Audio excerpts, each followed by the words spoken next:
I am Friedrich Nietzsche, a name associated with radical thought, the Übermensch, and the declaration that God is dead. But I was more than a provocateur. I questioned the very foundation of morality, religion, and existence. My journey was one of challenging every accepted truth. Born in 1844 in Rücken, Prussia, I grew up in a religious household. My father was a Lutheran pastor, and for a time, I believed my path would lead me into the church. But as I matured, something in me stirred, a deep discontent with the answers religion provided. I felt a profound need to dig deeper, to challenge the very fabric of the world I lived in. I began my academic career as a philologist, studying ancient texts and languages. Yet my heart was not in the past, but in the present and future. As my health declined, I withdrew from teaching, but isolation gave me space to think, to write, and to create a philosophy that would turn the world upside down. God is dead. These words were not blasphemy. They were a statement of fact.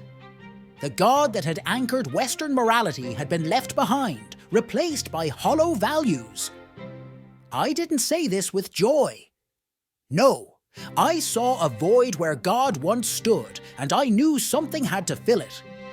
It was in this void that I imagined the Übermensch. Not a tyrant, but a person who transcends conventional morality. One who creates their own values, who embraces life in all its suffering and beauty. I remember feeling a surge of energy when I wrote these ideas, knowing I was creating something new, something dangerous. But my philosophy was not for the faint of heart. I believed in the eternal return, that life, with all its pain and hardship, repeats infinitely. Can you love this life enough to live it over and over again? This was my challenge to humanity, to embrace life fully without hope for another world. I did not live to see the full consequences of my ideas. As my health deteriorated, so did my mind. Madness overtook me, and I spent the last years of my life in a state of confusion. But my words lived on. They have been both celebrated and twisted by those who followed. The Übermensch was never meant to justify oppression or cruelty.